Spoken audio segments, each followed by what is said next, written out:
नाज़रीन अस्सलाम वालेकुम। यकीनी तौर पे हम बात करेंगे पाकिस्तानी सियासत की, क्योंकि पाकिस्तानी सियासत एक बहुत ही सनसनीखेज़ मरहले के ऊपर खड़ी हुई है जिसका पलटा किसी तरफ भी पलट सकता है। लेकिन इससे पहले कि हम पाकिस्तानी सियासत की बात करें, मैं आपको याद कराऊंगा कि पाकिस्तान में आज एक समिट कॉन्फ्रेंस 48 कॉन्फ्रेंस है गालिबन ऑर्गेनाइजेशन ऑफ इस्लामिक कंट्रीज़ के ऑलमोस्ट 50 के करीब रिप्रेजेंटेटिव जो हैं फॉरेन मिनिस्टर्स या उनके जूनियर जो फॉरेन मिनिस्टर्स हैं वो इस वक्त इस्लामाबाद में हैं, पाकिस्तान में है। ये अपनी नोयत का बहुत ही गैर मामूली कॉन्ग्रीगेशन है जिसमें इस दफ़ा कश्मीर के ऊपर भी फोकस किया गया। वहाँ प्राइम मिनिस्टर पाकिस्तान जनाब इमरान खान साहब ने यह भी कहा कि हमने और दुनिया ने कश्मीरियों को इग्नोर कर दिया है और उन्हें नज़रअंदाज किया है। ये तो OIC के इसके हवाले से भी बात करेंगे, लेकिन पाकिस्तानी सियासत की बात करेंगे जहाँ पर इस वक्त कुछ हमें समझ नहीं आ सकता, जब क्योंकि जो सुप्रीम कोर्ट के सामने बहुत दारोमदार इसका पाकिस्तानी सियासत का उस प्रेसिडेंशियल रेफरेंस के ऊपर होने वाली बहस पे होगा जो सुप्रीम कोर्ट ऑफ पाकिस्तान में हुकूमत ने एक दिन पहले जिसे फाइल कर दिया है। तो ये तो एक ब्रीफ बैकग्राउंड है। बहुत ही धीमा एक मेरे साथ पैनल है, पढ़ा लिखा धीमा पैनल है। मेरे साथ डॉक्टर आसिफ किरमानी साहब हैं जो सेनेटर हैं पाकिस्तान मुस्लिम लीग नून से और एक्स पॉलिटिकल सेक्रेटरी रह चुके हैं जनाब मियां नवाज शरीफ साहब के, और इस लिहाज से PMLN की जो इंटरनल थिंकिंग है और जिसकी पल्स है उस पर बड़ी उनकी गहरी नज़र है। सरदार लतीफ़ खोसा साहब फॉर्मर गवर्नर हैं पंजाब के, पाकिस्तान पीपल्स पार्टी के सीनियर रहनुमा हैं, कॉन्स्टिट्यूशनल एक्सपर्ट हैं, फॉर्मर अटॉर्नी जनरल रह चुके हैं। जितनी भी ट्रबल शूटिंग होती है पाकिस्तान पीपल्स पार्टी के केसेस की, आसिफ अली जरदारी साहब के केसेस की, वो सरदार लतीफ़ खोसा साहब करते हैं और यूँ उन्हें भी पाकिस्तान पीपल्स पार्टी के इंटरनल पल्स पे उन्हें कंट्रोल है, उनको उस पर उन्हें उसका अदराक है। सेनेटर शिबली फराज साहब federal minister of science and technology हैं, इससे पहले फेडरल मिनिस्टर ऑफ इंफॉर्मेशन रह चुके हैं, प्राइम मिनिस्टर इमरान खान के कैबिनेट मेंबर हैं, सीनियर रहनुमा मेरे साथ हैं। Very warm welcome to all my people. अगर मैं सबसे पहले सेनेटर शिबली फराज, बल्कि मैं आसिफ किरमानी साहब से अगर शुरू कर सकूँ। आसिफ किरमानी साहब, इस वक्त जो OIC की समिट मीटिंग हो रही है बहुत बड़ी 50 की, मैंने एक बात नोट की यार, उस पर मुझे अफसोस है, मैं आपसे उस पर आपका एक कॉमेंट लेना चाहता हूँ, आपका इस्तदलाल लेना चाहता हूँ कि पाकिस्तान में हमने देखा है कि ये फॉरेन पॉलिसी के इश्यूज़ को या तो फॉरेन ऑफिस के अफसरान डील करते हैं या पाकिस्तान की इस्टेब्लिशमेंट डील करती है। क्या वजह है कि पाकिस्तान की जो मेन स्ट्रीम पॉलिटिकल पार्टीज़ हैं, जैसे आपकी पार्टी है, बहुत दफ़ा इक़्तिदार में आए पीपल्स पार्टी है, अब PTI है, आप लोगों की जो लीडरशिप है, जो पॉलिटिकल लीडरशिप, उसका कोई पर्सपेक्टिव होता ही नहीं है। अब इस पर क्या पर्सपेक्टिव है आप लोगों का, PMLN का, ये जो OIC का समिट मीटिंग है? बिस्मिल्लाहिर्रहमानिर्रहीम। शुक्रिया डॉक्टर साहब। नहीं, मैं बड़े अदब से आपसे इख्तलाफ करूँगा कि मैं PMLN के हवाले से ज़रूर बात करूँगा कि जो भी ख़ारजा पॉलिसी रही है और ख़ित्ते में जो हमारे काफ़ी अरसे से आपको पता है एक मख़सूस हालात चल रहे हैं, उसमें पाकिस्तान की एक स्ट्रेटिजिक और बड़ी एक सेंसिटिव एक पोजीशन है और उस लिहाज से हमारी जो फ़ॉरेन पॉलिसी भी है वो फ़ॉरेन ऑफिस के जो हैं एक्सपर्ट्स और पॉलिटिकल गवर्नमेंट जो हमारी भी थी, और उसके अलावा ज़ाहिर है इस्टेब्लिशमेंट एक बहुत बड़ा उसका हिस्सा है, तो ये सारे बाहमी मुशावरत से मामलात होते थे और होने चाहिए। मैं आपको यहाँ याद दिलाता चलूँ कि जब मिस्टर वाजपेयी लाहौर आए थे और उन्होंने आके वहाँ बाकायदा एक दोस्ती की बस पर वो चल के आए और उन्होंने एक बड़ा हाथ बढ़ाया और उस पर फिर वो कश्मीर पर भी उन्होंने कहा जी कि हमें बैठकर बात करनी चाहिए और इस मसले को रिज़ॉल्व करना चाहिए। और भी दीगर कई ऐसे मौक़े हैं जिनके बारे में मैं कह सकता हूँ कि जितनी भी सियासी हुकूमतें होती हैं और वो तो ख़ारजा पॉलिसी में एक मेजर स्टेक होल्डर होती हैं, चूँकि अल्टीमेटली जो पब्लिक का जो अकाउंटेबिलिटी है यह हम आंसरेबल होते हैं लोगों को कि अगर हम उस मामले को अगर बिल्कुल ही इग्नोर कर दें या निगलेक्ट कर दें। तो मैं समझता हूँ कि माजी में भी जो भी पॉलिटिकल पार्टीज़ जिनकी गवर्नमेंट रही है वो उन्होंने बिल्कुल ख़ारजा पॉलिसी जो होनी चाहिए थी और जिन जिन लोगों की जो स्टेक होल्डर्स हैं इनसाइड कंट्री और ख़ित्ते में, उनके कंसल्टेशन से और जो बेस्ट मफाद था पाकिस्तान का उसके मुताबिक मेरा ख्याल है सब ने कोशिश की है। अब coming back to this OIC, इसको भी हम अप्रिशिएट करते हैं कि ज़ाहिर है एक बहुत बड़ा ये भी इवेंट है और माजी में भी ये पाकिस्तान में इसका इनेकाद हो चुका है और इसको वेलकम करते हैं हम। लेकिन मैं समझता हूँ कि ख़ारजा पॉलिसी जो है ख़ुसूसन इन हालात में, जिन हालात से पाकिस्तान अब गुज़र रहा है, इसमें एक हमें कलेक्टिव विज़डम की ज़रूरत है।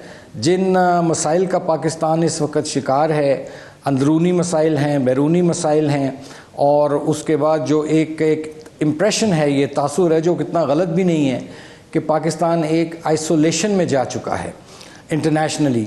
तो मैं समझता हूँ कि इन हालात में इस कॉन्फ्रेंस का होना जो है वो पाकिस्तान के लिए मेरी दुआ है कि उसके अच्छे नताइज निकले। जी, बड़ी पॉजिटिव आपने बात की। शिबली फराज साहब, आपकी हुकूमत है, आप तहरीक इंसाफ के मिनिस्टर भी हैं, इंफॉर्मेशन मिनिस्टर भी रह चुके हैं, कैबिनेट मेंबर भी हैं, कि आपकी हुकूमत, प्राइम मिनिस्टर इमरान खान की हुकूमत, ऑपोजिशन की जो विजडम है उसको किसी भी जगह भी यूज़ नहीं कर सकी। इन फॉरेन पॉलिसी में भी, नेशनल सिक्योरिटी पॉलिसी, कहीं पर भी आप ऑपोजिशन को ला नहीं सके। उनके जो ब्रेन्स हैं, उनका जो एक्सपीरियंस है, आखिर दो ऐसी जमातें जिन्होंने कई बरस तक पाकिस्तान पर हुकूमत की, कई दफ़ा हुकूमत की, उनको नहीं आप साथ लेकर चल सके किसी भी इशू पर? देखिए डॉक्टर मोईद, बात यह है कि अगर तो हम जायजा लें अपनी पास्ट की जो हमारी फॉरेन पॉलिसीज थी, मेरा नहीं ख्याल है कि उसने पाकिस्तान को कोई एक ऐसी बेहतर सिचुएशन में खड़ा किया है जिसमें कि हम कह सकें कि माजी में हमारी जो फॉरेन पॉलिसी हैंडलिंग थी वो बेहतर थी। और उसके हमने यही देखा है कि हम हमेशा जो है तो एक हमने ये तासुर दिया कि हम एक सैटेलाइट स्टेट हैं या हम एक ऐसे वो हैं पार्टनर्स हैं जो कि एक्चुअली पार्टनर्स नहीं है, बट हम जो है तो अहकाम मानते हैं कि हमने क्या ये बताएं कि ये जो 2000 में हुआ था या 79 में हुआ था उसमें जो मसले मसाइल हमारे मुल्क को पेश आए उसमें तो कोई शामिल नहीं था। फिर इसी तरह जब जितनी भी इवेंट्स हुए हैं, चाहे 9/11 के बाद हो या अब तक कोई भी चीज़ हो, तो उस लिहाज से हमारे कोई ऐसे हमने अपनी जो सारे जो हमारी जो फॉरेन पॉलिसी थी वो एक बास्केट में हमने सारे अंडे डाले हुए थे जिसमें कि हम हमेशा वेस्ट की तरफ ही देखते थे। हमारी हुकूमत में ये तो शिबली साहब, ये तो उस चीज का जवाब हो गया कि आपने जो डॉक्टर आसिफ किरमानी ने कहा ना कि आइसोलेशन की तरफ जा रही है, उसका जवाब हो गया कि आप कह रहे हैं कि हमारी फॉरेन पॉलिसी पिछली फॉरेन पॉलिसी में कोई बहुत ज़्यादा क्वालिटेटिवली मटेरियली फ़र्क नहीं है। लेकिन यह कि आप ऑपोजिशन को ला ही नहीं सके फॉरेन पॉलिसी में। आखिर उनके पास हैवी वेट्स हैं, उन्होंने इस मुल्क में कम से कम 2 दफ़ा हुकूमत की है, तो उनके पास एक फॉरेन पॉलिसी में, उनकी पोलिटिकल क्लास के अंदर एक फॉरेन पॉलिसी एक्सपर्टीज पाई जाती है, उसको नहीं आप टैप कर सके, उसको लाना ही नहीं चाहे आप। देखिए मुईद, बात यह है कि जो बेसिक ये होती है कि एक तो फॉरेन ऑफिस है, एस्टैब्लिशमेंट है, और ये हर जगह होता है। एस्टैब्लिशमेंट का इनपुट हर जगह पे सारे दुनिया के ममालिक में, अमेरिका में भी होता है, पेंटागन का। बात यह है कि पार्लियामेंट में ऐसे फोरम्स मौजूद होते हैं जिसमें कि स्टैंडिंग कमिटीज होती हैं, जो कि बाकी ममालिक में भी जो स्टैंडिंग कमिटीज होती हैं फॉरेन पॉलिसी की इशूज को, ये नहीं है कि आप सिर्फ हाउस ही में डिस्कस करते हैं। जो स्पेशलाइज्ड फोकस कमिटीज होती हैं, स्टैंडिंग कमिटीज, चाहे वो नेशनल असेंबली की हो या वो सेनेट की हो, उस पर डिलिब्रेशंस होती हैं और उसमें अपडेट दिया जाता है। फिर जो हमारी इसके अलावा भी कई ऐसे फोरम्स हैं जिसमें के इनपुट लिया जाता है, जिसमें मेंबर होते हैं और अक्रॉस द पार्टी जितने भी मेंबरान होते हैं, हर पार्टी ने अपने वो लोग जो कि रिलेटिवली इनका एक्सपोजर होता है वो उन्होंने उसको शामिल किया होता है। लेकिन हमने देखना यही है कि देखें इस वक्त जो है तो एक पैराडाइम शिफ्ट हो रहा है या एक इंटरनेशनल रीअलाइनमेंट हो रही है, वो आपको भी पता है। ऐसी सूरत हाल में मेरा ख्याल है कि जिस तरह हमने हैंडल किया है, जिस तरह के हम अभी एक नई पॉसिबिलिटीज अपनी देख रहे हैं, अपनी रिलेशनशिप को डाइवर्सिफाई कर रहे हैं, और जो हमारी नेशनल सिक्योरिटी पॉलिसी है वो भी बेसिकली यही है कि अब हमने इसमें इकोनॉमिक एस्पेक्ट को एक प्रोमिनेंस दी है सिर्फ सिक्योरिटी की। तो हम तो ये समझते हैं कि ये उसी OIC का जो इजलास है, ये मैं समझता हूँ, और प्राइम मिनिस्टर की जो स्पीच थी आज, वो बेसिकली यही है कि ये सही रियल बातें हैं। इट्स नॉट लाइक कि आप खूबसूरत सी बातें करें। प्राइम मिनिस्टर ने जो बातें की हैं वो बिल्कुल फैक्ट हैं, वो दिल को भी लगती है और दिमाग को भी, जिसमें कि उन्होंने यही कहा है सारे मेंबरान से कि अपने मेरे साथ रहे मैं जनाब सरदार लतीफ़ खोसा साहब की तरफ। सरदार लतीफ़ खोसा साहब, ये तो डॉक्टर आसिफ किरमानी ने भी माना कि ये खुशाइन चीज़ है, वो वेलकम करते हैं इस चीज़ को, जो OIC की यहाँ फॉरेन मिनिस्टर्स की मीटिंग है। और मैं कहना ही भूल गया कि इसमें चाइना के फॉरेन मिनिस्टर भी यहाँ 3 दिन के लिए हैं, और ये उनके लिए भी एक बहुत बड़ी अपॉर्चुनिटी है कि 48-50 जो पाकिस्तानी जो मुस्लिम दुनिया के लीडर्स हैं, फॉरेन मिनिस्टर्स हैं या डिप्टी फॉरेन मिनिस्टर्स हैं, उनके साथ मुलाकातें हो रही हैं, उनकी GHQ में भी मुलाकातें हो रही हैं उनकी। पीपल्स पार्टी का क्या पर्सपेक्टिव है इस वक्त इस OIC को लेकर? देखिए डॉक्टर साहब, हम तो पायनियर हैं। इनफैक्ट हमने जब 74 में पाकिस्तान पीपल्स पार्टी की क़यादत में और शहीद जुल्फ़िकार अली भुट्टो ने जब ये पूरी मुस्लिम उम्मा के एक लीडर की हैसियत से उभरे थे और लाहौर में जो कॉन्फ्रेंस सरबराही कॉन्फ्रेंस हुई थी, सरबराही कॉन्फ्रेंस, अब तो ये फॉरेन मिनिस्टर्स की कॉन्फ्रेंस है, वो तो बड़ी हायर पेडेस्टल पर हुई थी। और जिस तरह उन्होंने मुस्लिम उम्मा को इकट्ठा करके एक मुस्लिम उम्मा के एक जो है हमने अपनी अजमतें जो थी उनको आश्कार किया था और भुट्टो साहब ने जिस तरह से उसको कमांड किया था और फिर उसी के शाखसाने में हमने एटम बॉम्ब को भी जो है एक मुस्लिम बॉम्ब के नाम देकर एक मुस्लिम सेक्रेटेरिएट, एक मुस्लिम जो है पूरी सोच को हमने इकट्ठा करके किया था। विदर अवे हो गई बदकिस्मती से वो जो काबिश थी भुट्टो साहब, और जिस तरह से फिर बाद में जो हालात हुए उनको फांसी दे दी गई और फिर बदकिस्मती से जो हमारी एक डिवाइड आई सारी मुस्लिम उम्मा को इकट्ठा हम ना कर पा सके। और अच्छी बात है, हम इसे वेलकम करते हैं, खुश आइंद है। लेकिन जिस तरह आपने कहा सारा अगर सिर्फ हुकूमत ने एस्टैब्लिशमेंट ही पे इन्हिसार करना है तो देखिए ये सियासी मामलात जो होते हैं, डिप्लोमेसी जो होती है, इंटरनेशनल जो रिलेशंस होते हैं वो हमेशा पॉलिटिकल थॉट और पॉलिटिकल प्रोसेस से ही आगे बढ़ते हैं। और पॉलिटिकल प्रोसेस जो होता है वो सांझी सोच का गमाज होता है, वो सिर्फ एक जमात और एस्टैब्लिशमेंट को लेके नहीं कर पा सकती है। देखिए हम इसको मैं आपसे एग्री करता हूं, लेकिन यही मेरी शिकायत है, यही मेरी शिकायत है कि पाकिस्तान की पॉलिटिकल क्लास ने फॉरेन पॉलिसी के ऊपर कोई कलेक्टिव माइंड बनाया ही नहीं हुआ है। इसी वजह से उसको कभी फॉरेन ऑफिस ले लेता है, कभी एस्टैब्लिशमेंट ले लेती है, क्योंकि सियासी तौर पर एक सोच, एक जहन, एक माइंड है ही नहीं फॉरेन पॉलिसी। देखिए ये हुकूमत का काम होता है, देखिए हुकूमत इन द ड्राइविंग सीट है, उनको चाहिए दे हैव टू बी, अगर प्राइम मिनिस्टर है इमरान खान साहब, चलें जैसे भी सेलेक्टेड है या जो है, उनको चाहिए था he should have taken the lead because he is not the prime minister of PTI, he is the prime minister of Pakistan. तो अगर प्राइम मिनिस्टर ऑफ पाकिस्तान को पाकिस्तान के वजीर आजम की हैसियत से ही एक्ट करना है तो फिर उसको सारों को ऑन बोर्ड लेना, पार्लियामान में इस चीज को डिस्कस करना, पार्लियामान में तरजीहात को जो है आगे लाना, पार्लियामान में करारदादों को जो है मंजूर करवाना, या कम से कम जो बड़ी सियासी जमातें हैं उनको ऑन बोर्ड लेना। आपने ठीक कहा, जिन्होंने 2-2, 3-3 मरतबा 50 साल से जो है इक्तदार में रही हैं, उनके यकीनन ताल्लुकात, उनके जो है इंटरनेशनल पर्सपेक्टिव उसको सामने रख के उसको इस्तेफादा करना ये मुल्क के लिए जो मैं समझता हूं बेहतर होता। अब मुझे बताएं पीरजादा साहब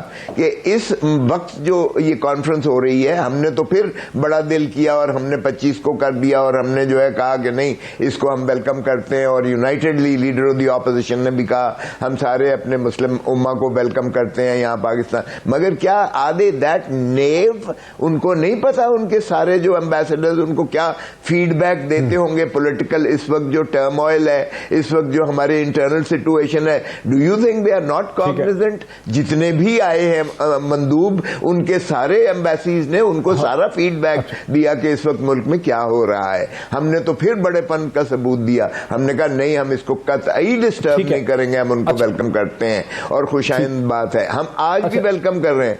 but do you think are they नेव?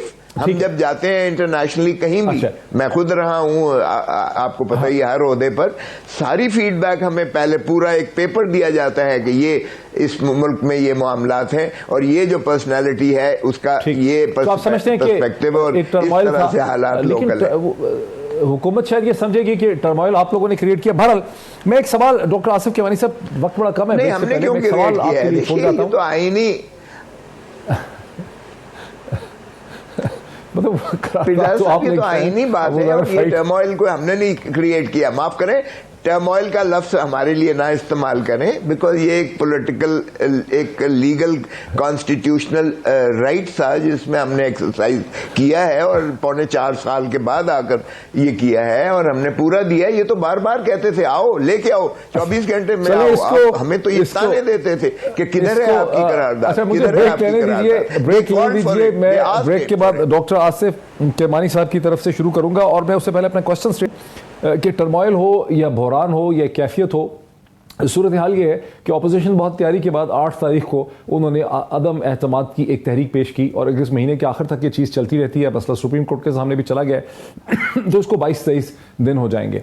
एक आर्गूमेंट ये है कि जो मैनेजमेंट का आर्गूमेंट है कि जब एक चीज़ को जैसे कि हुकूमत ने टाइम बाइंग की और उसको इतना लटका दिया है तो लटकाने से तमाम साइड जो हैं वो थक जाती हैं, थकान का एहसास होता है। और फिर ये भी है कि जहाँ 3 बड़ी अपोजिशन जमातें हैं, 4 कम अज़ कम हुकूमत के इत्तेहादी हैं और कई किस्म के धड़े हैं जिनसे हुकूमत की और इन तमाम धड़ों की आपस में मसलसल नेगोशिएशंस हो रही हैं। रोज़ ही बड़ी इंपॉर्टेंट मीटिंग्स भी होती हैं और इन इंपॉर्टेंट मीटिंग्स में नए नए आइडियाज़ और नई नई सजेशंस जो हैं वो जन्म लेती हैं। तो इसको देख के लोग ये समझते हैं कि इन द एंड शायद यहाँ पे कोई एक नेगोशिएटेड सोल्यूशन निकल आए। वो नेगोशिएटेड सोल्यूशन शायद आवाम को बताया ना जाए, वो सामने नजर आए ना, लेकिन दरपर्दा इस तरह की बहुत सी नेगोशिएशंस हो रही हैं कि तमाम जो धड़े हैं, जो 3 बड़ी सियासी जमातें हैं, जो हुकूमत के अपने अंदर धड़े हैं, जो उसके मुनहरफ अरकान हैं और जो इत्तेहादी हैं, वो सब कुछ ना कुछ चाहते हैं। तो एक नेगोशिएटेड किस्म का पार्सल पैकेज भी यहाँ निकल सकता है जिसका ऐलान और डिक्लेरेशन तो नहीं होगा,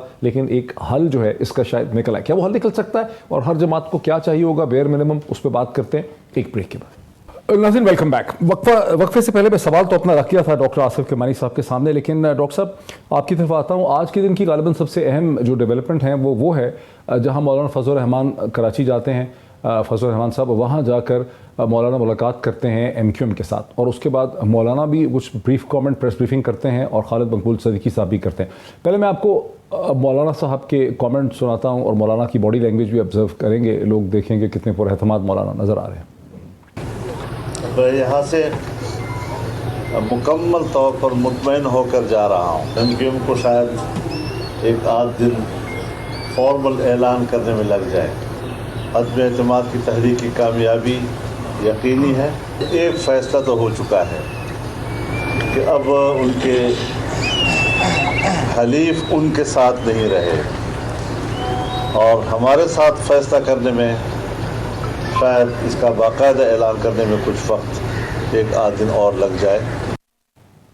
यानी मौलाना के चेहरे से खुशी फूट फूट के नज़र आ रही है। वो कह रहे हैं कि हलीफ नहीं रहे, इत्तेहादी उनके साथ नहीं रहे, इशारा उनका था और शायद एक आध दिन में मुत्तहिदा जो है इस हवाले से अपना ऐलान कर दे। लेकिन खालिद मकबूल सदीकी साहब ने खैर ऐलान तो नहीं किया, लेकिन खालिद मकबूल सदीकी साहब ने बड़ी दिलचस्प बात की, वो भी सुन लेते हैं। हमारा अभी भी हुकूमत में होते हुए 100 से ज़्यादा लोग लापता है। आपकी किसी के दफातर बंद नहीं है, मुनहदम नहीं किए गए, हमारे हैं। इस हुकूमत से हमें यह था कि कम से कम वो हमें हुकूमत में रहने का जवाज़ तो रहने देती। अगर हमें पता लगे कि बहुत सारे मामलात में वज़ीर आज़म के पास इख्तियार ही नहीं है तो फिर ऐसी जमहूरियत और ऐसी जमहूरियत जिसके समरात आम पाकिस्तानी तक ना पहुँचे, उसको करने का हमें भी शौक़ नहीं होना चाहिए। और हमें उम्मीद है कि आपके ज़रिए पाकिस्तान जिन मुश्किलात में आज खड़ा है उनसे निकलने के लिए हम आपका और आप हमारा साथ दें। बड़ी उम्मीद अफजा किस्म की उन्होंने बात की है अपोजिशन के पॉइंट ऑफ व्यू से। लेकिन डॉक्टर आसिफ किरमानी साहब, इसमें बड़ी दिलचस्प बात यह है कि खालिद मकबूल सदीकी साहब ने फरमाया कि जब वज़ीर आज़म बाइख्तियार ही ना हो फैसले करने के लिए, वज़ीर आज़म इंडिपेंडेंट ही नहीं है, सॉवरन ही नहीं है, बहुत से फैसले खुद से कर ही नहीं सकते। जहाँ खालिद मकबूल सदीकी साहब ने यहाँ कहा वहाँ तमाम अपोजिशन की जमातों ने हमेशा हमें यह बताया कि ये जो हुकूमत के इत्तेहादी हैं जिसमें MQM है, PMLQ है और बाप है और GD है, ये हुकूमत के हैं भी नहीं है, इनके बटन भी कहीं और ही हैं। हुकूमत इनके हवाले से बाख्तियार है ही नहीं है, इनका फैसला कहीं और ही से होता है। तो फिर क्या MQM के कहने सुनने को हम ट्रस्ट कर सकते हैं? डॉक्टर साहब, गुजारिश ये है कि जो मेरी अंडरस्टैंडिंग है उसके मुताबिक जो MQM है वो इन प्रिंसिपल वो एग्री कर चुकी है अदम एतमाद का साथ देने में। और जैसे आपने भी रिकॉर्डिंग सुनाई मौलाना साहब की भी कि उसमें 1-2 दिन तक MQM अपना इंशाअल्लाह ताला ऐलान कर देगी। और मैं ये समझता हूँ डॉक्टर साहब, मैं यहाँ ये कहना बड़ा ज़रूरी समझता हूँ for the government also and for the opposition also कि देखिए ये अदम एतमाद एक आइनी तरीक़ाकार है जो आइन में वाज़िया किया गया है। जिस तरह अपोजिशन को एक राइट है कि वो अदम एतमाद लाए आइनी तरीके से, इसी तरह हुकूमत का भी एक हक है कि वो उसका दिफा भी आइनी तरीके से करे। लेकिन अनफॉर्चुनेटली आपने अभी बात की कि डिले किया गया 25 तक। देखिए ये मामला जौन सा था बहुत पहले हल हो सकता था। 8 तारीख को सबमिट की जाती है वोट ऑफ कॉन्फिडेंस की जो मोशन है। अब उसमें मैं आपको एक वेरी क्विकली आर्टिकल 95 है वो मैं क्विकली आपको पढ़ के सुना देता हूँ, 2 लाइनें हैं सिर्फ। ये article 95 of the constitution says के a resolution referred to in clause 1 shall not be voted upon before the expiration of 3 days or later than 7 days from the day on which such resolution is moved in the National Assembly। अब देखिए 8 तारीख को अगर ये opposition ने जमा कराई तो ये टोटल सारे 3 दिन ये मिला लें और 7 दिन मिला के ये 18, 17, 18 तारीख या उससे पहले ये मामला जौन सा था रिजॉल्व हो सकता था अगर इसको आईनी तरीके से किया जाता। लेकिन बदकिस्मती ये है कि गवर्नमेंट ने इसको डिले किया। ऐसा तो नहीं लिखा कि 14 दिन तक सेशन बुलाया जाएगा? इनका तो कहना ये है कि 14 दिन पहले होते हैं सेशन बुलाने के लिए स्पीकर के पास। नहीं, वो तो रिक्विजिशन है ना, वो रिक्विजिशन है ना, वो रिक्विजिशन है ना जी, वो तो। लेकिन वो उसमें ज़रूरी नहीं कि आप 14 दिन का 14वें दिन तक का इंतज़ार करें या कोई 14वीं का चांद चढ़ाएं। आप उससे विद इन 14 डेज लिखा है। एनीवे अब वो चीज़ चली गई। अब मामला है डॉक्टर साहब सब जुडिस हो गया। अच्छा, और उसमें फिर एक बड़ी ज़्यादती मैं समझता हूँ ये भी है कि एक आर्टिकल 63A है, ये जिन्होंने आइन बनाया था ना ये बड़े ज़ीरक और तजुर्बाकार लोग थे। वो आर्टिकल 63A जो है वो मैं समझता हूँ कि इट इज़ वेरी क्लियर, उसके लिए हमें किसी तशरीह की ज़रूरत नहीं थी, लेकिन हुकूमत उसके लिए भी अदालत उज़्मा में चली गई है। चूँकि द मैटर इज़ सब जुडिस नाउ, मैं उस पर बात नहीं और इससे करना चाहता। कहने का मतलब ये है कि मैं 2 बातें सिर्फ करूँगा कि देखिए जैसे मैंने कहा ना, ये आइनी हक है अदम एतमाद करना भी और उसका दिफा भी करना। काश ये एक उस आइनी तरीके से होता, लेकिन बदकिस्मती से अब सूरत हाल ये हो गई कि इनकी पार्टी के अंदर एक बगावत फूट पड़ी है और ये उन लोगों को अब कह रहे हैं, धमकियां भी दे रहे हैं। आज मुझे बड़ा दुख हुआ और खौफ भी आया कि अगर खुदा ना खास्ता हालात तसादुम की तरफ चले गए तो फिर यहाँ जमहूरियत का सारा ये बिस्तर गोल कर दिया जाएगा, जो मुझे ख़तरा है। आज मैंने एक टीवी चैनल पे देखा डॉक्टर साहब के पीटीआई के कुछ दोस्त वो डंडों को पेंट करा रहे हैं और वो बड़े बेसबॉल टाइप डंडे हैं। अब मैं ये अर्ज करना चाहता हूं कि ये किस तरफ मुल्क को ले जाना चाहते हैं। शो मार रहे हैं अगर तो ये कोई सर शो जी सर नहीं शो इनमें नहीं है सर इस किस्म की कैपेसिटी बलवा करने वाली। मैं मुतफक्कर हूं और उसके बाद अच्छा, फिर आप इसको असेंबली एक असेंबली का फोरम है, पार्लियामेंट है। हाँ मुईद, मैं भी बैठा हुआ उसके अंदर इस मसले को हल करें। जी जी जी बिल्कुल सर, बड़ा वो आपने बड़ा तफसील से बयान किया। शबी साहब आपका इस पर क्या जवाब है? देखिए, मैं पहले क्विकली मैं कहूंगा कि लतीफ खोसा साहब यहाँ पे बैठे हुए हैं, पीपल्स पार्टी का ताल्लुक है उनसे, और जिस तरह के OIC को सबोटाज करने की पीपल्स पार्टी के बिलावल जरदारी साहब ने जो बात की कि वो देखेंगे, ये एक बहुत ही अफसोसनाक बात है कि उनके नाना ने ये पहली मुलाकात की थी और उनको नहीं पता था कि उनके जो पोते हैं वो जो है तो उसको अपने बड़े सेल्फिश मोटिव के लिए उसको सबोटाज। वो 2 घंटे में उन्होंने अपनी थ्रेट को विड्रॉ कर लिया ऑपोजिशन ने 2 घंटे में। ठीक है, उनसे गलती कर दिया ना, एक माइंड स्पीक कर दिया उन्होंने अपना। बिलावल जरदारी ने बात तो कर दी कि जी वो हम देखते हैं कैसे करते, so for them it's not important. दूसरी बात यह है कि ये पाकिस्तान तहरीक इंसाफ की गवर्नमेंट है जिसने के पूरे यूनाइटेड नेशंस में because of leadership of Imran Khan internationally United nation में ये जो इस्लामोफोबिया का 15 मार्च को एक दिन मनाने का और कंडेम करने का किया है, ये बहुत बड़ी अचीवमेंट है न सिर्फ पाकिस्तान के लिए, पूरी मुस्लिम उम्मा के लिए। अब जो है तो तीसरी बात ये है कि last comment on the foreign policy वो ये है कि देखें, इन्होंने हमेशा पाकिस्तान की फॉरेन पॉलिसी को बेस बनाया सबसर्विएंट। इसमें इन्होंने नेशनल इंटरेस्ट को नहीं मुकद्दम रखा जिस तरह के हम रख रहे हैं। हम अपनी फॉरेन पॉलिसी में हमने नेशनल इंटरेस्ट को तरजीह दी है। ये तो जो भी आपको पता है पीपल्स पार्टी की गवर्नमेंट में जरदारी साहब ने जिस तरह से एक्ट किया, जब ये सलाला का हुआ था, जब ये दूसरा उसामा का हुआ था, ये सारी चीजें तो इन्होंने हम जो है ना एक रिस्पेक्टेबल नेशन की तौर पे उभरे हैं बिकॉज जो इमरान खान है everybody in the world respects him, unlike I am sorry to say Nawaz शरीफ न जो है तो आसिफ अली जरदारी। अब आते हैं इनके वो फॉरेन पॉलिसी से जरा वापस आए जो किरमानी साहब कह रहे हैं कि आपने लटकाया अदम एतमाद को जो 3 दिन में 7 दिन में हो सकती थी उसको लटका के आप लोग ले गए हैं बिल्कुल महीने के आखिर तक। जी देखें, बात यह है कि जहां तक कि इसमें कोई शक नहीं है कि नो कॉन्फिडेंस जो है तो एक लीगल इंस्ट्रूमेंट है जो कि किसी भी पॉलिटिकल पार्टी ऑपोजिशन स्पेशली वो यूज कर सकती है, जो कि पॉलिटिकल नहीं है, जो कि डेमोक्रेटिक नहीं है, जो कि जमहूरी नहीं है, कि जिसमें आप लोगों को इंड्यूसमेंट्स दे के लोगों को खरीद कर, और ये इनकी पहली दफा नहीं है। मुईद, आप हिस्ट्री को देख लें तो जब पीपल्स पार्टी के खिलाफ, बेनजीर भुट्टो के खिलाफ जब नो कॉन्फिडेंस मोशन आई थी, नवाज शरीफ ने जिस तरह छांगा मांगा मेंबर ले गए, ये लोग मरी स्वात लेके गए, तो ये तो इनका एक स्टैब्लिश तरीकाकार है जिसमें कि ये लोगों के जमीर खरीदते हैं, लोगों को किडनैप करते हैं, कभी बात में लाते हैं। इस किस्म की हरकतें इन्होंने की हुई हैं, दैट्स ऑन देयर रिकॉर्ड, ये तारीख का एक हिस्सा है। अब जो है, अब जिन्होंने इस वक्त जो मूव किया हुआ है उनको, ठीक है, ये गवर्नमेंट की चॉइस है, जो हमारी ये ओआईसी की मीटिंग आ गई इसकी वजह से ये डिले हो गया, वरना ये तो हमने पहले से अनाउंस किया हुआ था। इस्लामिक ओआईसी की मीटिंग हमने कोई अदम एतमाद के वक्त तो नहीं अनाउंस की थी, तो पहले से एस्टैब्लिश था। तो हम जो भी कर रहे हैं वो कानून आईन के मुताबिक कर रहे हैं।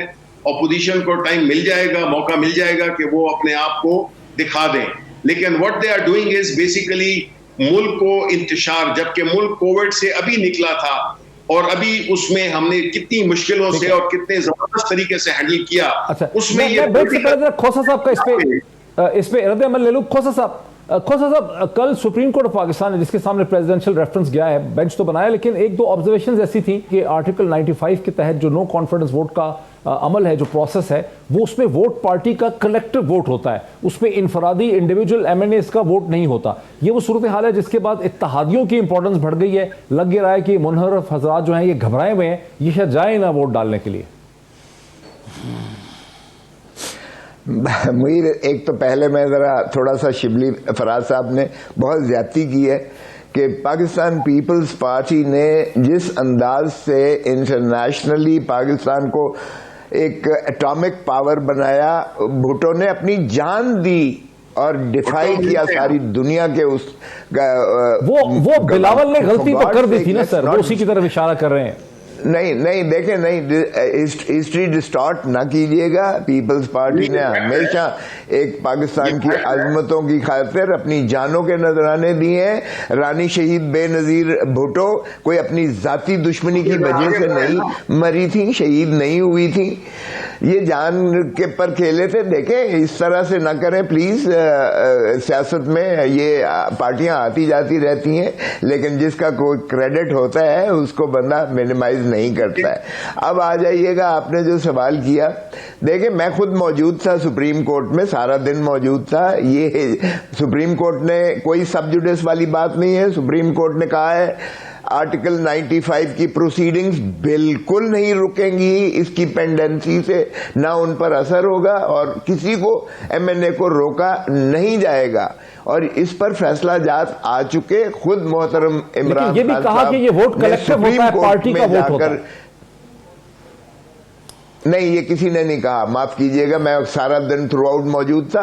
पार्टी, देखें, ये कॉन्स्टिट्यूएंसी पॉलिटिक्स की जो है हमारी डेमोक्रेसी है। हमारी डेमोक्रेसी ये उस पर नहीं है कि रिप्रेजेंटेटिव उस पे वोट जो है पार्टीज को दिया जाए। जब तक कॉन्स्टिट्यूएंसी पॉलिटिक्स से आप निकलेंगे तो ही आप जो है उस पर आएंगे कि कलेक्टिव पार्टी को, मैनिफेस्टो को, मंशूर को वोट दिया है और इसलिए जो है पार्टी प्रोपोर्शनल रिप्रेजेंटेशन, पीरजादा साहब उसको कहते हैं। जब आप प्रोपोर्शनल रिप्रेजेंटेशन को इंट्रोड्यूस मेरे सवालों का जवाब मुझे नहीं मिल सका इस सेक्शन में, मैं ब्रेक ले लूं, ब्रेक ले लूं, फिर इसको आखिरी सेक्शन में आते हैं, इसको वाइंड अप करते हैं इस डिस्कशन को आपके साथ भी और बाकी अपने गेस्ट के साथ भी आफ्टर द ब्रेक। नाज़रीन, वेलकम बैक। मैं सीधा चलता हूं सेनेटर जनाब डॉक्टर आसिफ किरमानी साहब की तरफ। डॉक्टर साहब, एक सवाल मैंने उठाया था पहले पार्ट में, उस पर हम बहस कर नहीं सके, थोड़ी सी बहस हुई, ज़्यादा हो नहीं सकी। मेरा इस्तदलाल ये था कि हुकूमत ने यहाँ पर चीज़ को लटका कर, जो चीज़ 3 या 7 या 10 दिन में हो सकती थी, उसको जब लटका के पूरे 25-30 दिन की एक्सरसाइज बना दिया है, तो हुकूमत ने एक मैनेजमेंट साइंस के तौर पर उसके एक टाइम बाय किया है। उस टाइम बाइंग का मकसद ये है कि एक हुकूमत है, 4 उसके इत्तेहादी हैं, नाराज़ हैं, हुकूमत के नाराज़ धड़े हैं जैसे जेके ग्रुप है या अलीम खान साहब हैं, और फिर हुकूमत के नाराज़ वो 14 मुनहरफ अराकीन हैं जिनको आप कहते हैं कि वो रेबल्स हैं, हुकूमत कहती है हॉर्स ट्रेडिंग हो रही है। दूसरी तरफ 3 बड़ी सियासी जमातें हैं, PMLN है, पीपल्स पार्टी है, मौलाना फजल रहमान का MMA है। तो ये जो इतने ज़्यादा धड़े हैं, यहाँ 2 दर्जन धड़ों ने आपस में बातचीत करनी, मसलसल नेगोशिएशन हो रही है, और हुकूमत को लग रहा है कि कोई हल जो है किसी न किसी तरफ से कोई हल निकल जाएगा, और फिर गैर सियासी हलकों के साथ भी जो है वो बातचीत हो रही है। तो इस पूरे असल में कि हर एक की अपनी अपनी डिमांड्स हैं, MQM की सबकी। जैसे अभी एक बहुत प्रोमिनेंट टेलीविजन एंकर पर्सन है, उन्होंने बहुत ही वसूख से एक मैसेज दिया है ट्विटर पे। वो कहते हैं कि PMLN की लीडरशिप और नवाज शरीफ साहब ये चाहते हैं कि इमरान खान, ये सारा इसलिए खड़ा हुआ है मसला कि इससे पहले कि प्राइम मिनिस्टर इमरान खान एक अपॉइंटमेंट कर दें तो उससे पहले उनकी हुकूमत को फारिग किया जाए। इस पे आपका क्या रद्द-ए-अमल? डॉक्टर साहब, वेरी क्विकली गुजारिश ये है कि मफरूज़ों पे तो मैं नहीं बात करता कि क्या हुआ, कौन क्या कह रहा है क्या नहीं कह रहा, लेकिन एक चीज़ मैं आपको बड़ी गारंटी के साथ अर्ज़ कर सकता हूँ कि चाहे ये जितना मर्ज़ी डिले कर ले, अब ये अदम एतमाद जो है ये आएगी और इंशाअल्लाह ताला कामयाब होगी। दूसरा यहाँ मैं अर्ज़ करना चाहूँगा कि यहाँ बात हुई थी कुछ छांगा मांगा सियासत की और सवाद की, तो अगर वो गलत था तो क्या जो एक जहाज़ इस्तेमाल हुआ था जो मुस्लिम लीग नून और पीपल्स पार्टी और दीगर जमातों से लाद लाद के भर भर के लोगों को लाता था और उनके गले में फिर पार्टी के मफलर स्कार्फ्स पहनाए जाते थे, वो ठीक थी बात? वो सवाब हासिल करने के लिए काम ये 2018 के इंतखाब के बाद की बात कर रहे हैं, तो ये भी गलत। जी मैं तभी की कर रहा हूं। अच्छा शबली साहब, अब शबली बात ये, अच्छा मैं फिर आता शबली, हाँ जी आप बात मुकम्मल करें। नहीं अच्छा शबली साहब इसका जवाब देते हैं, बिकॉज ये बहुत लोग कहते हैं, मैंने देखा है ट्विटर पे, वो कहते हैं कि अगर ये अभी जो हॉर्स ट्रेडिंग है कि लोगों को ऑफर की गई है टिकट की, लेकिन आप लोगों ने भी लोगों को तोड़ा था 2018 के इंतखाबात के बाद। मैं बताऊं, 2018 के इंतखाबात हुए, कानून में वो है कि जो पहले किसी इंडिपेंडेंट के तौर पे इलेक्ट हो जाता है उसको एक खास टाइम लिमिट में उसको किसी ना किसी पॉलिटिकल पार्टी को ज्वाइन करना होता है, और वो उसमें यस हमने किए। हमने लोगों के एक वोट एक बता दें MNA दिए जिसको कि हमने तोड़ के अपनी पार्टी में शामिल कराया हो, ऐसी बात नहीं है। तो ये जो है ना कंपेयर छांगा मांगा, और जो लोग आए थे इलेक्शन में कैंडिडेट्स बने, हमारे टिकट लिए, और वो लोग जो कि इंडिपेंडेंटली इलेक्ट हुए थे उनको ज्वाइन करना था किसी भी पार्टी को, और उन्होंने हमारी पार्टी को ज्वाइन किया, पीरियड। तो इसमें कोई हॉर्स ट्रेडिंग कुछ हमने दे रहे हैं। केरमानी साहब, is this convincing to you? ये कहते हैं हमने इंडिपेंडेंट्स को अपने अंदर ज्वाइन किया, हमने PMLN PPP के लोगों को नहीं ज्वाइन किया इलेक्शन के बाद। अब देखिए ना, अब गुजारिश ये है कि जब इनके अब लोगों ने खुद बगावत की है इनसे, अभी उन्होंने वोट नहीं डाला, और वो ये भी कह रहे हैं कि जी अभी हमने कोई पार्टी भी नहीं छोड़ी, एक फॉरवर्ड ब्लॉक उन्होंने बना दिया जिस पर ये फ्लोर क्रॉसिंग भी लागू नहीं होती। लेकिन आप सिंध पर हमला कराना शुरू कर दिया, पंजाब हाउस पर आपने, सिंध हाउस पर आपने, और वहाँ लोगों के घरों पे हमलों की तरकीब दे रहे हैं आप। What is this? ऐसा तो नहीं होना चाहिए। एक आईनी तरीके से अगर आप खुद तस्लीम करते हैं कि इसको एक आईनी तरीके से होना चाहिए, तो फिर इसको प्योरली एक कॉन्स्टिट्यूशनल मैनर में होने दें। अगर अदम एतमाद कामयाब हो जाएगी तो आप घर चले जाएंगे, अगर नहीं कामयाब होगी तो अपोजिशन, सबको पता लग जाएगा जी कि अपोजिशन नहीं कर सकी, लेकिन इसको तसादुम का ना दें। अब बात यह है कि जो गेंद है ना, जौन सी गेंद वो रिवर्स स्विंग हो नहीं रही है। मसला ये है कि गेंद रिवर्स स्विंग नहीं हो रही है, और एम्पायर भी अभी, हाँ एम्पायर भी जौन सा दूसरी तरफ देख रहा है। तो अब ये मसला है दरपेश हुआ कि लोग जौन से हैं इनके अपने लोग, इनके अपने लोग इनको छोड़ के जा रहे हैं, इनके अपने लोग इनको छोड़ के जा रहे हैं। हमने तो नहीं, खुद आ रहे हैं वो, हमने नहीं उन्हें कहा, वो खुद आ रहे हैं। अच्छा जी शिबली साहब, लंदन है, जिस तरह PMLQ लंदन है ना, इस तरह PMLN लंदन है। तो ये बताएं कि ये उस बयानिए के साथ खड़े हुए हैं या नहीं? हम अपने कायद के बयानी के साथ कल भी खड़े थे, आज भी खड़े हैं, और आइंदा भी इंशाल्लाह खड़े रहेंगे। आप बताइए आप कहां खड़े हैं? हम वहीं पे खड़े हैं जो मैंने सवाल बार बार रेज किया जिसे आप लोग डॉज कर देते हैं। सर जरा खोसा साहब को आने दीजिए। खोसा साहब, आप कॉन्स्टिट्यूशनल एक्सपर्ट हैं, मैं जो बात कर रहा हूं आपको समझ आ रही है। एक हुकूमत है, 4 इत्तेहादी हैं, नाराज ग्रुप्स हैं, 14 उनके मुनर्रफ अरकान हैं। कल वज़ीर आज़म की उनमें से बहुत से लोगों से मुलाकात हुई। एक मुनर्रफ जो रुकन थे उनको हमने लिया, उन्होंने कहा जी मेरी तो नाराजगियां हैं, मैं अलग हुआ ही नहीं हूं। वहां भी लग रहा था कि बातचीत हो सकती है। 3 बड़ी ऑपोजिशन की जमातें हैं, गैर सियासी प्लेयर्स भी हैं, सियासी प्लेयर्स भी हैं, मुसलसल नेगोशिएशन हो रही। कोई हल निकल सकता है इसका? पीरजादा साहब, हल तो निकल चुका। देखें, इन्होंने 14 लोगों को नोटिस दिया है, शो कॉज नोटिस। 8 की इनको अददी बरतरी थी, 164 हमसे 172 चाहिए, वो तो खत्म हो चुकी है गेम।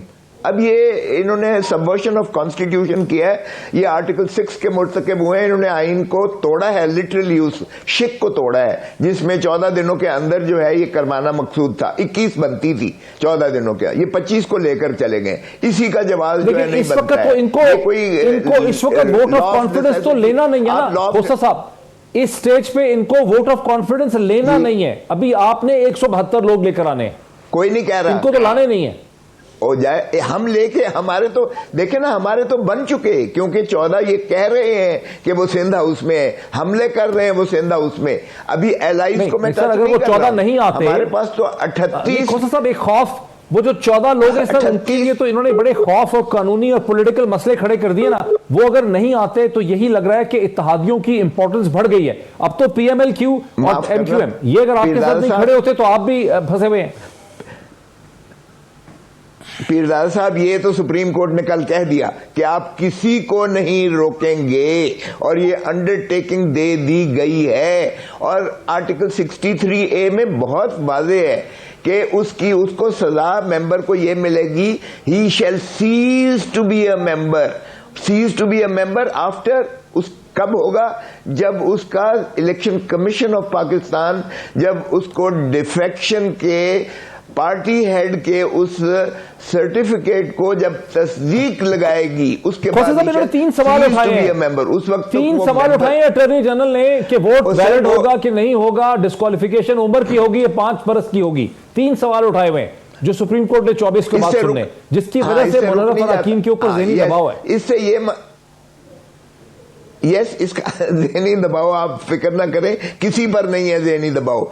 ये जो 38 लोग हैं वो बड़े वाज़ेह हैं, वो हर चीज को कॉन्शियस समझते हैं, और वो पार्लियामेंटेरियंस हैं, वो कोई बच्चे नहीं है सड़क से चलते हुए, उनको पता है कॉन्सिक्वेंस का, और वो तैयार है इस बात पर कि इफ दे सीज टू, वो तो डिस्क्वालिफिकेशन तैयार हैं। लेकिन जाहिर है कि अच्छा बिल्कुल शिबली फराज साहब, ये लास्ट 1 मिनट, वो समझते हैं कि फर्क नहीं पड़ता, कोई डरा हुआ नहीं है, आपकी तमाम हिकमत अमली नाकाम हो चुकी है, बावजूद सुप्रीम कोर्ट के कहने के, ये उसके रेफरेंस के, वो डरे हुए नहीं है, वो लोग तैयार हैं, बिल्कुल डिटरमिन्ड है। देखिए जी, ये इनका माजी जो जाहिर करता है वो यही है कि इन लोगों ने इस मुल्क को दोबारा तहिया किया हुआ है कि वो लूट मार का जमाना हम दोबारा लाएंगे। लेकिन पाकिस्तान के अवाम बदल चुके हैं, अब वो इस इनके झांसे में नहीं आएंगे, और जो काम इन्होंने मुल्क के साथ किया है, और ये जो इसमें पुराने खिलाड़ी हैं, ये जो लोगों को खरीदना, लोगों को बेचना, इस दफा इनकी दाल नहीं गलेगी। और आप देखेंगे इंशाल्लाह कोई 27 तारीख 28 तारीख कोई दूर नहीं है, उनको अलग पता चल जाएगा। मुईद, ये पिट चुका है, ये बहुत पिट चुका है, बहुत रिटॉरिक खत्म हो गया है, ये पिट चुका है, ये बात जो हो गया। जनाब सरप्राइज मिलेगी, बहुत बड़ी सरप्राइज आ रही है। खोसा साहब का, सेनेटर शिबली फराज साहब का बहुत शुक्रिया, बड़ी हासिल, बड़ी इंटेलिजेंट डिस्कशन। फैसला हमेशा की तरह आपका, आप ही समझते हैं नाजरीन, फैसला आपने ही करना है, फिर आपसे मुलाकात होती है। बहुत शुक्रिया।